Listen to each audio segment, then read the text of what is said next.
Have you ever wondered why certain fortunes seem to arrive unbidden, while others slip through your fingers, no matter how hard you grasp?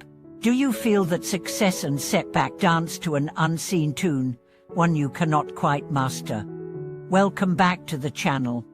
Today we immerse ourselves in the profound teaching of the Buddha encapsulated in the phrase, "If there is a fixed number in coming and a destined number in going."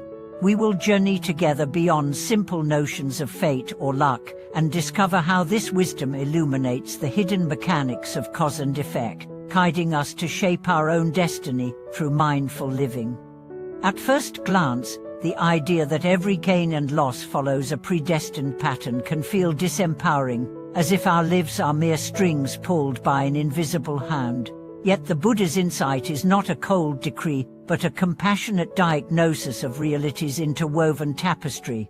He observed that every event we experience rises from countless conditions converging past actions, present choices, external circumstances, and that when those conditions ripen, the result appears almost fated. Just as a seed buried in winter will sprout in spring once warmth, moistures and soil align, so too do the fruits of our past deeds manifest when the precise factors come together. Consider the tale of Ananda, a farmer whose fields lay barren year after year despite tireless labor. Frustrated, he sought the guidance of a wandering monk, who pointed out that while Ananda's toil was sincere, he had neglected three subtle conditions: the fertility of the soil, the timing of planting, and the nourishment of the seed itself. In response, the farmer began rotating his crops to restore nutrients, sowing at the proper lunar phase, and blessing each handful of grain with mindful intention. The following season, his fields yielded a harvest more bountiful than any before. The monk explained that the Buddha's fixed number had been present all along, hidden potential waiting for the right ensemble of causes.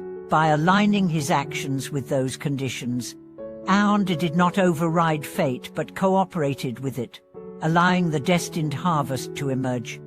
This cooperative vision lies at the heart of predestination in Buddhism.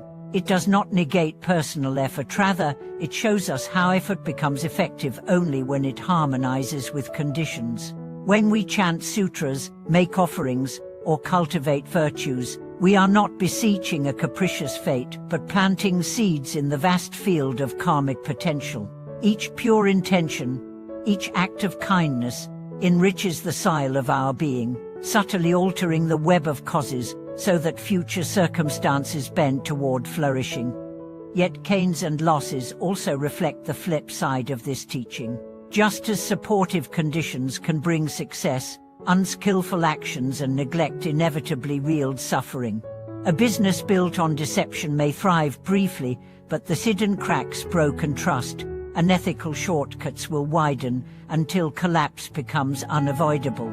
The Buddha likened this to constructing a house on sand. No matter how grand, it cannot stand when the tide of truth rises. Recognizing destined number in going means we face consequences not as arbitrary punishment, but as the natural ripening of past choices. In that moment, we receive clear feedback, an opportunity to learn, to make amends, and to redirect our course.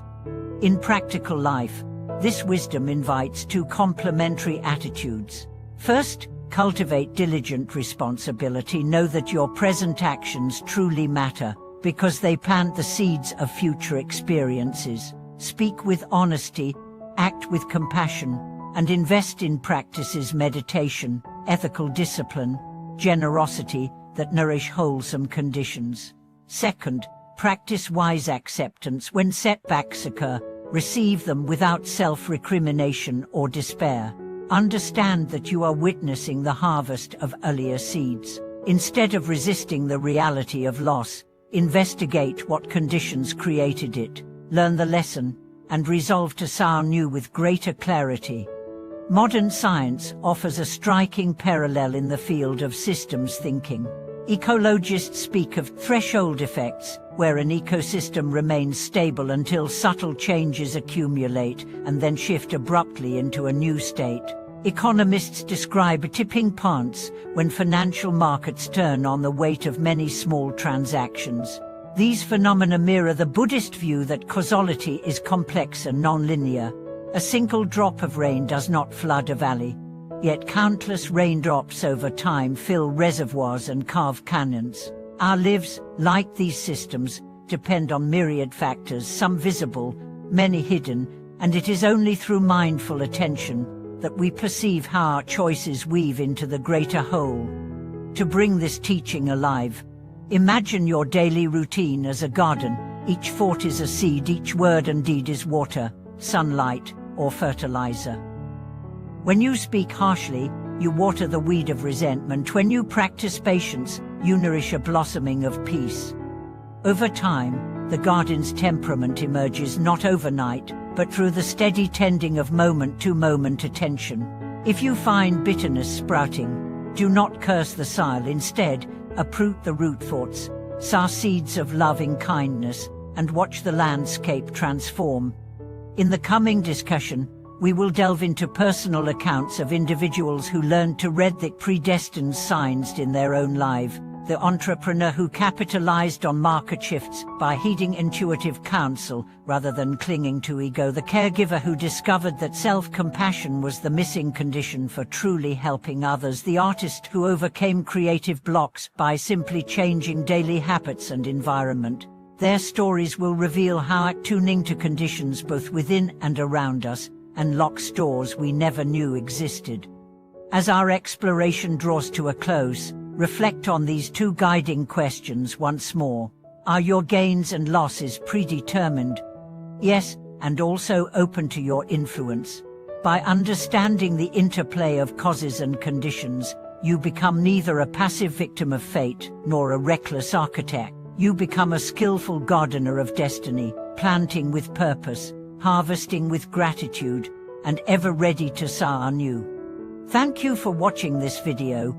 If today's insights on predestination and personal agency resonated with you, please share your thoughts or experiences in the comments below. Don't forget to subscribe for more profound explorations of Dharma wisdom, and give this video a thumbs up if you feel inspired to cultivate conditions for a flourishing life.